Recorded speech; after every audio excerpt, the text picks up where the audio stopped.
I'd like you to be a bit closer, Bobby. Close by. You'll meet all this crew. We'll never remember all the names. Joseph, one of Sylvia's cousins. Will. Hi, Will. Will do. Nice to meet you. These are unfortunately Dutch people that are. Hiya. Okay. And John Emery is a great friend of ours from America. Right? Yes. Nice to meet you. If you remember any of these names tonight, you'll be doing great. It's not. Well, I can assure you. The major problem is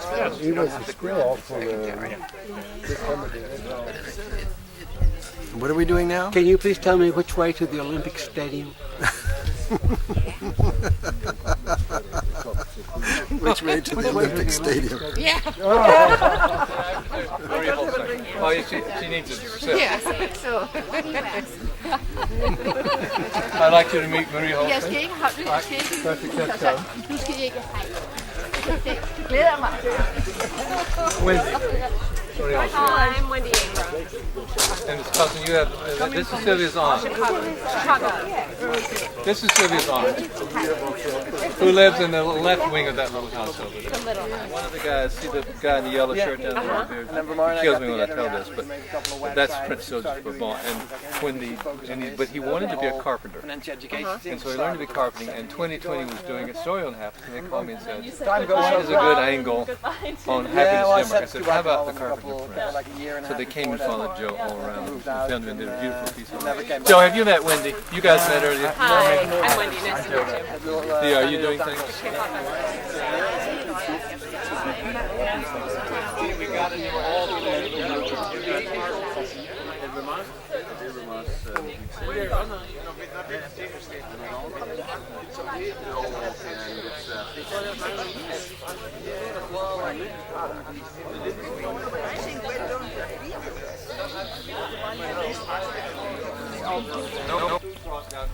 Those of you who are chilly, there's a heated dining room here. Some of you can sit inside if you're brave enough to eat in your lap. If you're brave, you can sit around the fire. You can go up to the cottage. After dinner, if you would like, I've asked Bobby, and he's been kind enough to say a few words and talk about some things I think you'll find of interest. We're very honored you're here today. So please make your step at home. If you get chilly, we'll get the ladies going. Well, this has turned out to be a pleasure. It's wonderful. So we're going to gather everybody. That's a remark. Are you enjoying? You have chairs, guys. Grab a chair, get a blanket if you need it. Seems like this is called being around the campfire, is it not? Everybody's terribly polite. They are. They're all going to be Vikings. We are. Now, who needs more warmth? This will not be long, I promise. Sure. You have one? Thank you. Gang, I thought the... Bobby, that's fine. Ja, jamen, det skal jeg nok. Det lover jeg dig. Det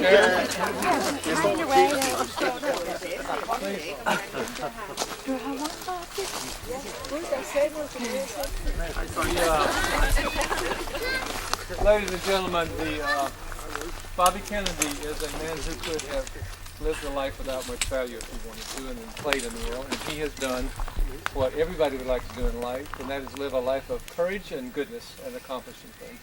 And I'm honored he is here tonight, and I ask him to just say a few words to us. Bobby, thanks for being here. Thanks so much. And I want to thank you for all the hospitality that you've shown me and my friend Wendy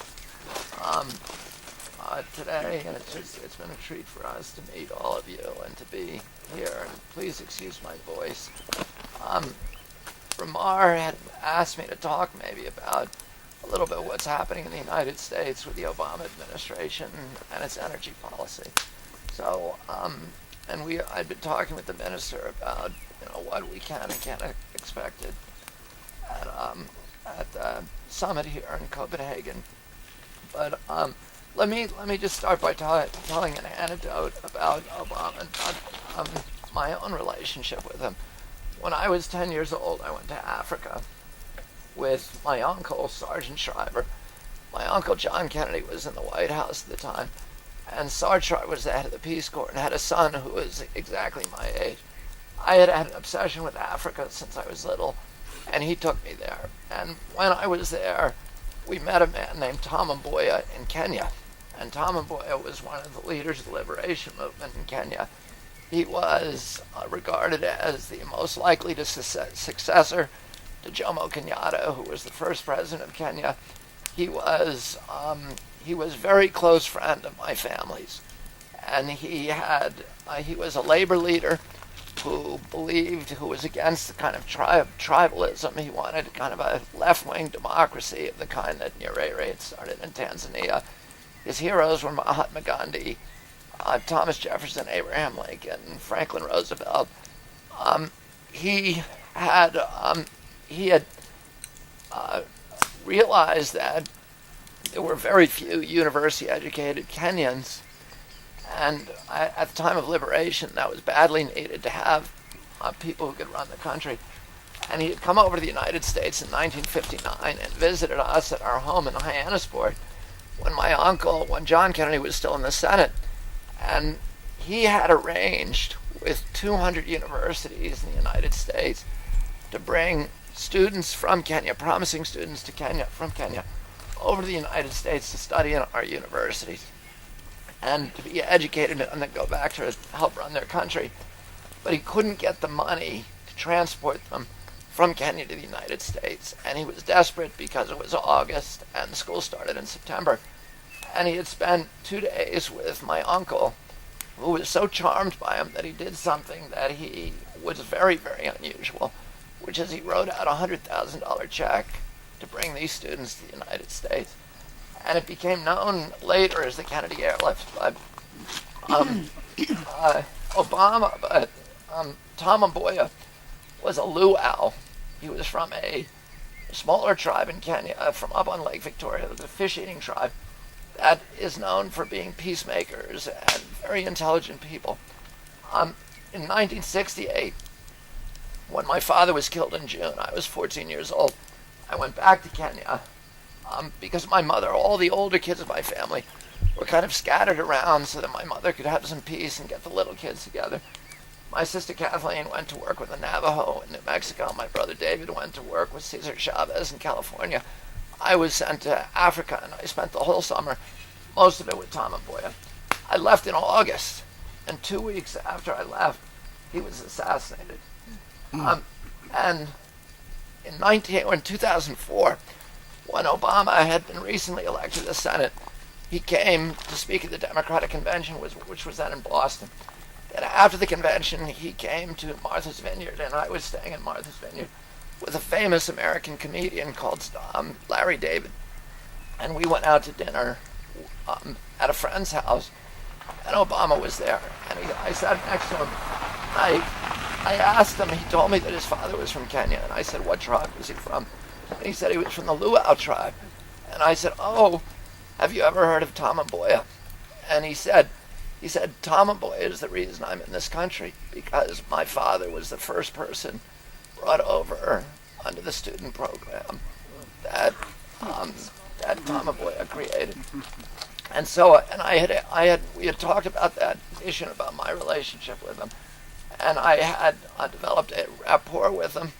I supported Hillary during the first part of the campaigns because I have a very strong relationship with her for 12 years. The rest of my family supported Obama, and I was hoping that Hillary would get out sooner, but she's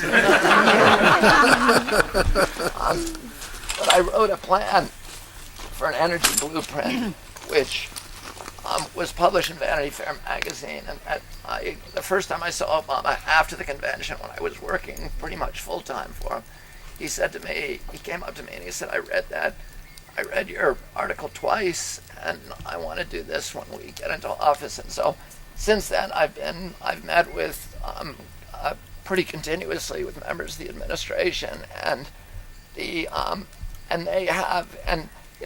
great thing about this president is that he understands that we're not protecting the environment for the sake of the fishes and the birds. that we're protecting the environment because we understand that nature is the infrastructure of our communities, that if we want to meet our obligation as a generation, as a civilization, as a nation, we've got to protect our infrastructure, the air we breathe, the shared resource of our society, the commons, the wildlife, the fisheries, the waters, the public lands, the landscapes that connect us to our past, to our history, that provide context to our communities, and that are the source ultimately of our values and our virtues and our character as a people. The greatest crisis, and Obama understands this, that we face as a civilization, as a race, humanity, is global warming. And the biggest challenge that we have is how do we use and deploy energy in ways that don't compromise the life support system of our planet and the lives of hundreds of millions of human beings and the aspirations of our children. And in November of last year, Lord David Putnam gave this wonderful speech before Parliament when England was debating a cap-and-trade system that was designed to avert the most cataclysmic impacts of global warming. And in England, unlike the United States, virtually everybody accepts the science behind global warming. And everybody understands that it's a grim urgency and that government has to play a strong hand in addressing it. But there's still people, there are vested interest in others who say, we have to move incrementally, we have to move slowly, because if we move too fast, there's going to be grave dislocations in our markets and our economy. And Lord Putnam was addressing the concerns of that cohort. And he reminded Parliament that exactly 200 years before, the same body had debated the abolition of the slave trade. And at that time in England, everybody, virtually everybody, recognized slavery as an abomination, as a moral catastrophe for the British Empire. And that it had to be abolished, and the only question was how quickly. But there were vested interests again, and others who said, we can't move too precipitously, because slavery at that time represented 25% of the GNP of Great Britain, and it was the principal source of energy for the entire British Empire, free human labor. And they said, if we abolish it outright, that the economy will crater.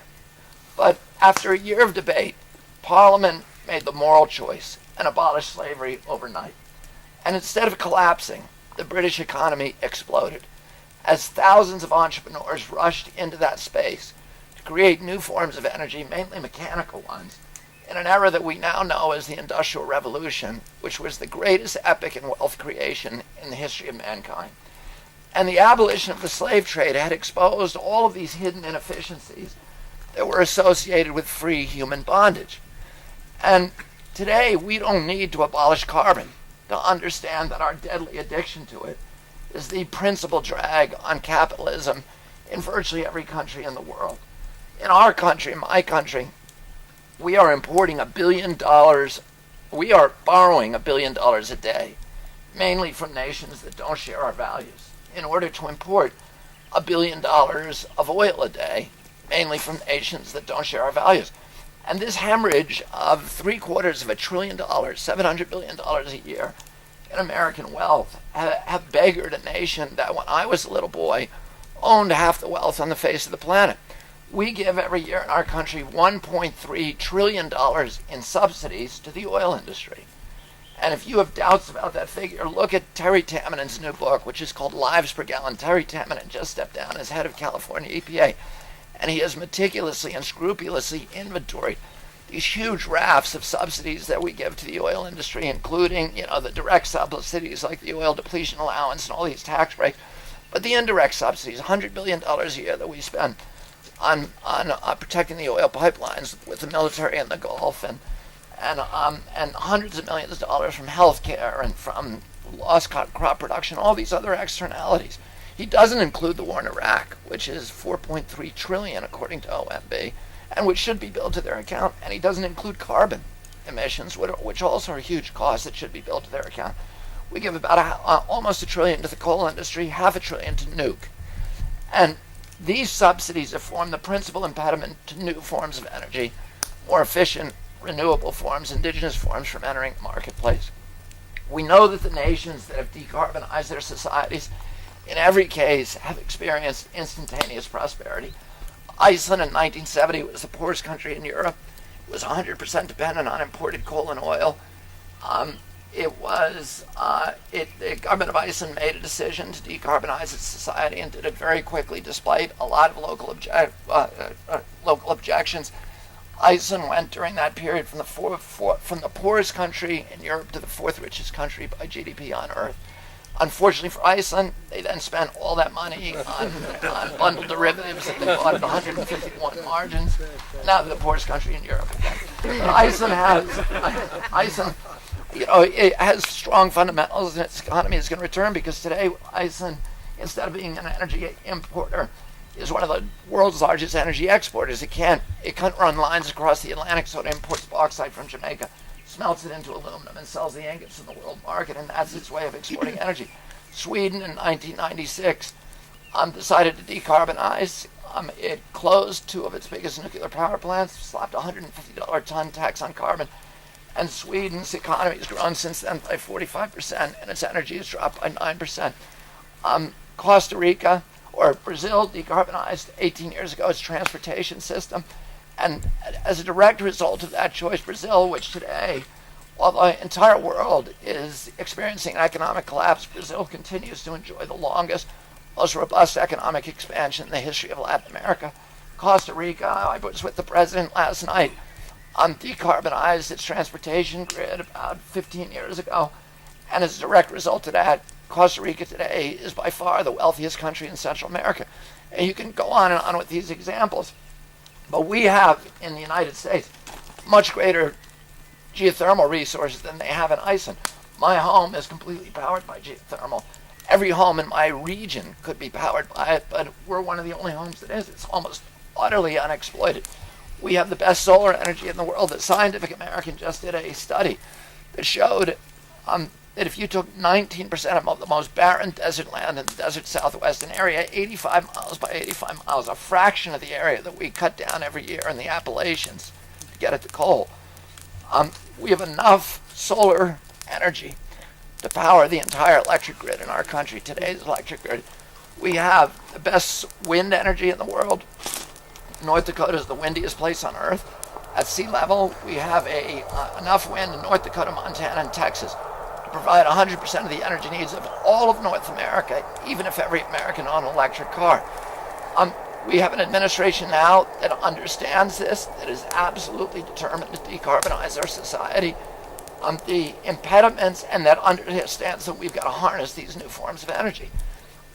The principal impediments that the Obama administration faces, number one, the big subsidies to the incumbents, to the carbon industry. And the way that they're dealing with that right now is through a cap and trade system, and we've talked about that, and there's problems with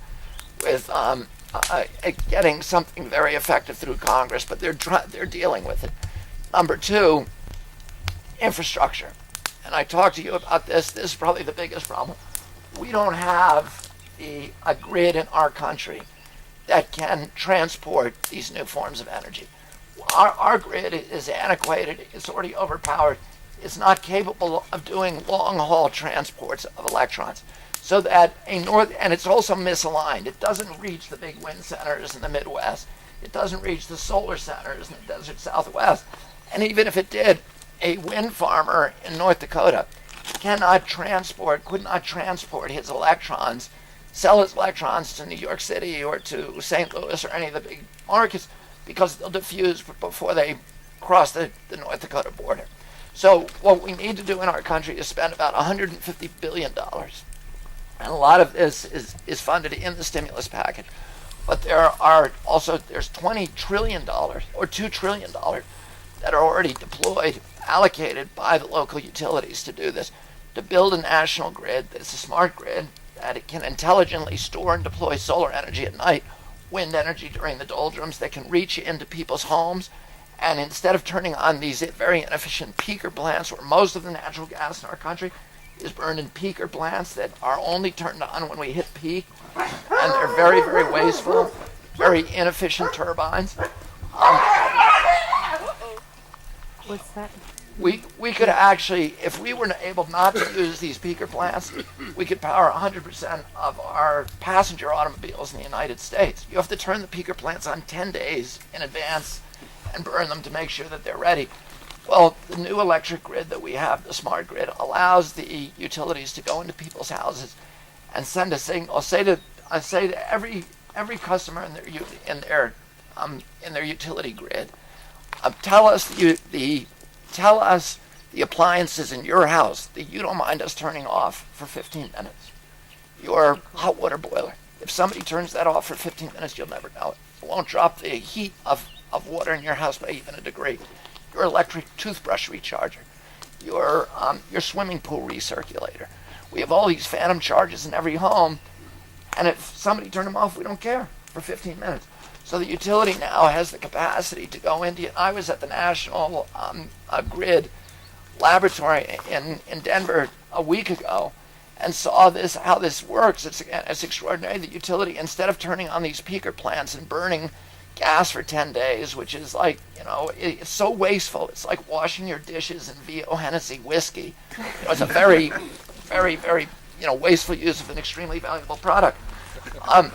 But instead of doing that, they send a signal through. As soon as they hit peak, they send a signal through the line that turns off the hot water boilers in 1 million homes, and you never have to turn on those peaker plants.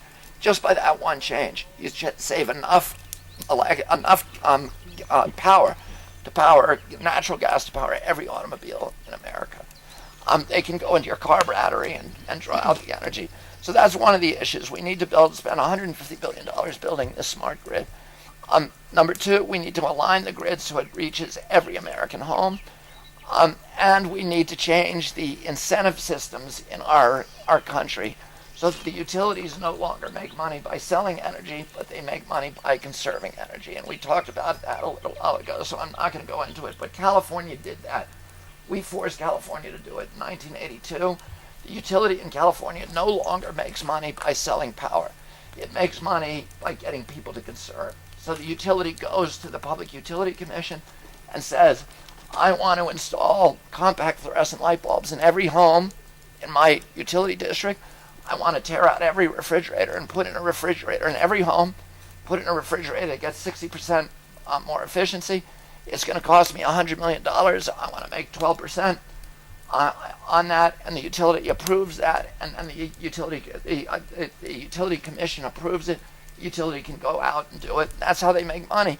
Because of that, Californians' economy has increased by 82%, and their electric, their energy use has dropped by 4% in that same period. The Californians now use half the energy. They use 6,000 kilowatts a year. The rest of us use about 11,000 kilowatts. So Germans, incidentally, use 3,500 kilowatts. So we've got a long way to go still. But that's one of the things that we have to do. The other thing is, right now we have 50 public utilities commissions, and this is what Obama is doing right now. We have public utility commission in every state. Each one of those commissions administers its own Byzantine and arcane set of rules that restrict access to the grid. So it's very difficult for anybody to get access to the grid. And this is a problem all over our country. Every farmer in North Dakota wants to put a wind farm on a wind turbine on his property. We have the capital deployed to do that from big companies like General Electric, like Warren Buffett, like T. Boone Pickens, like the groups that I'm involved with, the venture capital firms. We want to go up there and pay for the construction of those wind turbines. The problem is we don't have a utility that can we don't have a grid that can carry the energy. And the utilities restrict access, so it takes 2 years to get the permits to plug into the grid. And what the Obama administration is changing that so that we create a national marketplace that reaches every American home, that does what a market is supposed to do, which is to reward good behavior, which is efficiency, and to punish bad behavior, which is inefficiency and waste. What we have now is a marketplace that, because of these subsidies and because of other rules and regulations, is rigged to reward the dirtiest, filthiest, most expensive, most poisonous, most destructive fuels from hell, rather than the cheap, clean, green, friendly, and safe fuels from heaven. And we need to change that around. And I'm on the board of the biggest green tech venture capital firm in the United States. It's called Vantage Point, and one of the companies, we have 35 portfolio companies. One of the companies that I have, that I'm also on the board of, is a company called BrightSource that just signed contracts with California to build a solar thermal plant that will provide 2.3 gigawatts of energy a year.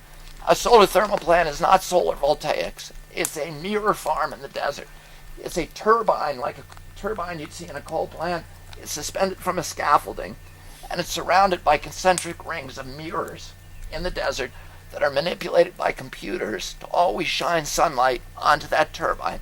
Within 20 minutes of the sun coming up in the morning, that turbine's at 750 degrees Fahrenheit. So a very, very effective way of creating energy.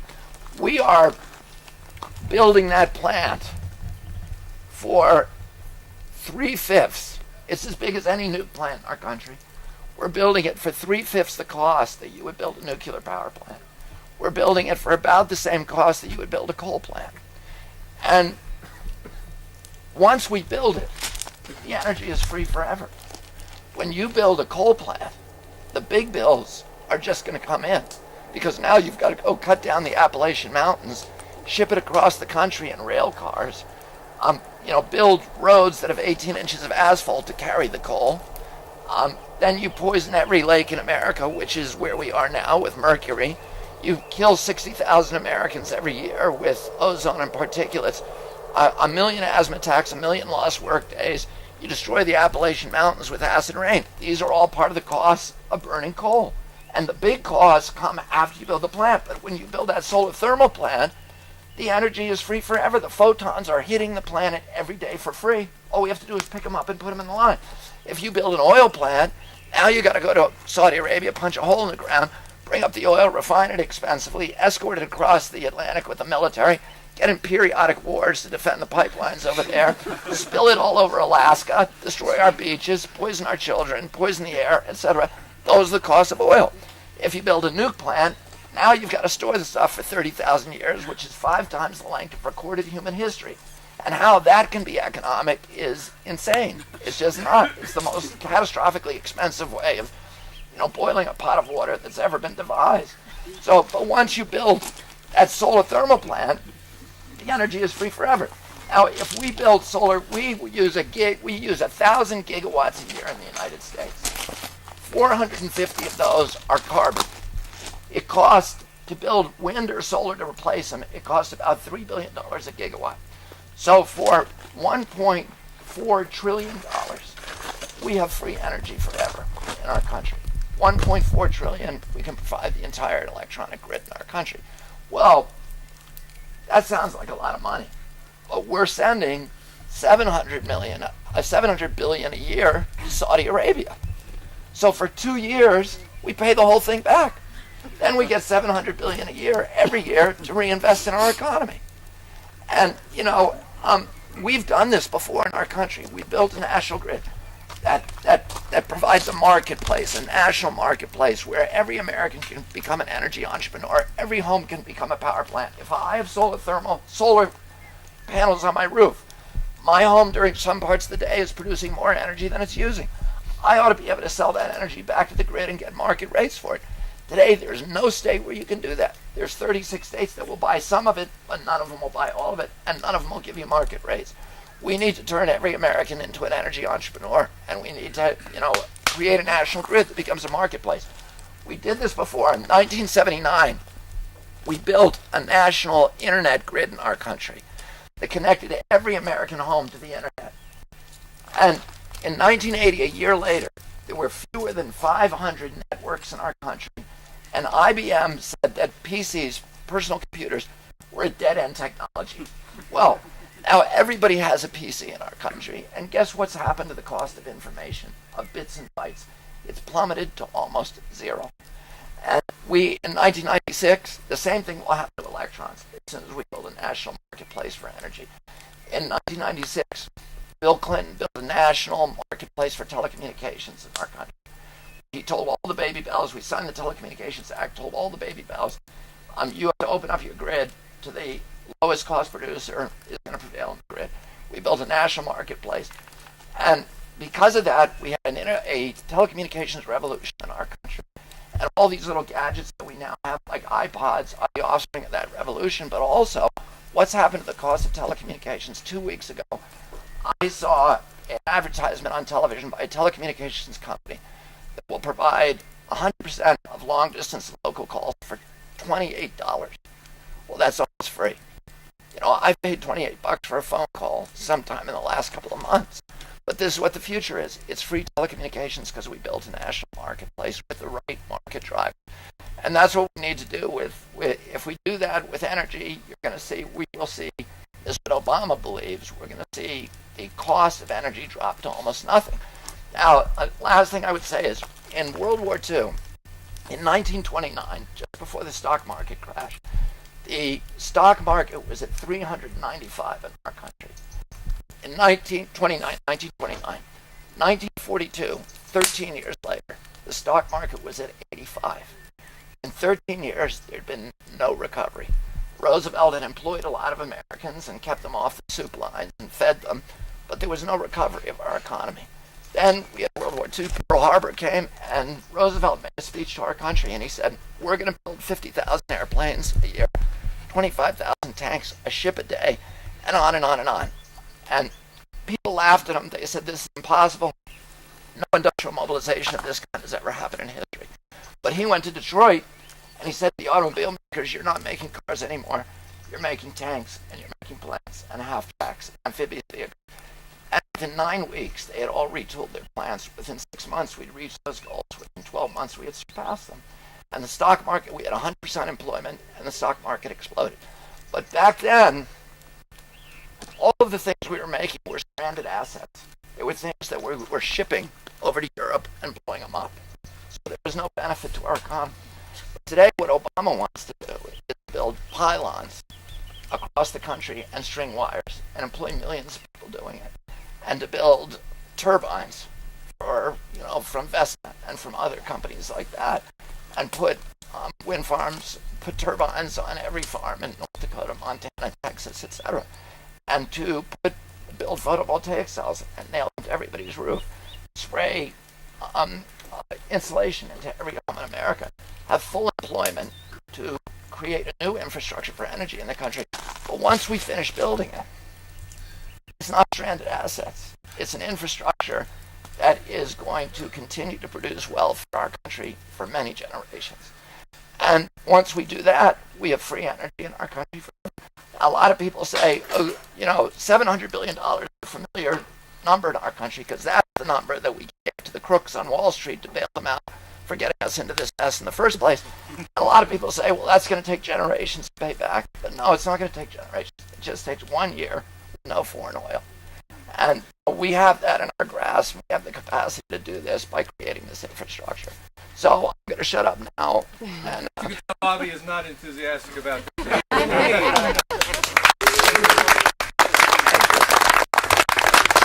thank you. Danny, we're going to build up the fire. There's dessert right there. It's warm inside. Warm up. If you like dessert, it's going to be sitting over here right now.